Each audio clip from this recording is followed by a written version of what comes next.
18वीं लोकसभा का पहला संसद सत्र सोमवार से शुरू हो गया है। लोकसभा चुनाव 2024 जीतने के बाद अब सभी सांसद पहली बार संसद पहुंचे हैं, जहां प्रधानमंत्री नरेंद्र मोदी समेत कई नेता सांसद पद की शपथ ले भी चुके हैं। बाकी बचे सांसद भी ले रहे हैं। इसके बाद सभी सांसद संसद के आधिकारिक सदस्य हो जाएंगे।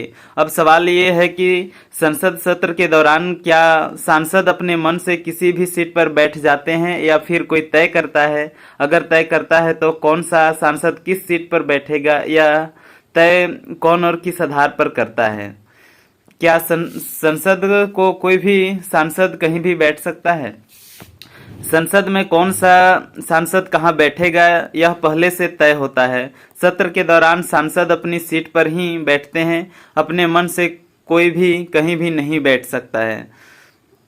सांसद के बैठने की सीट उसकी पार्टी के सदस्यों की संख्या कितनी है इस आधार पर तय होती है। दरअसल संसद के सदस्यों के बैठने के लिए कई ब्लॉक होते हैं और पार्टी के सदस्य की संख्या के आधार पर उनके ब्लॉक तय होते हैं। उदाहरण के तौर पर किसी पार्टी के 5 से ज़्यादा सांसद हैं और किसी के 5 से कम, तो दोनों के लिए अलग अलग व्यवस्था होती है। इसी तरह निर्दलीय सांसदों को भी जगह दी जाती है।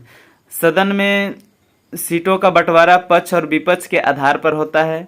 सदन में आगे के ब्लॉक्स में स्पीकर के दाईं तरफ सत्ता पक्ष बैठता है और बाईं तरफ विपक्ष बैठता है। इसके साथ ही बाईं ओर एक सीट डिप्टी स्पीकर के लिए होती है और उस सीट के पास विपक्ष के फ्लोर लीडर बैठते हैं। ऐसे समझिए कि इस बार बाईं तरफ भाजपा व एनडीए के सहयोगी दल सांसद में बैठेंगे तो दूसरी तरफ कांग्रेस के सांसद बैठेंगे।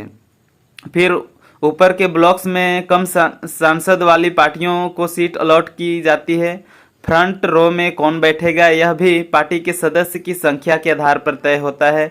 जिस पार्टी को जितने ज़्यादा सांसद होते हैं उससे उतना ही सीटें मिलती है। सत्ता पक्ष में से प्रधानमंत्री और उस पार्टी के वरिष्ठ सांसद आगे बैठते हैं, तो वहीं विपक्ष से भी विपक्ष के नेता और वरिष्ठ सांसद को जगह मिलती है।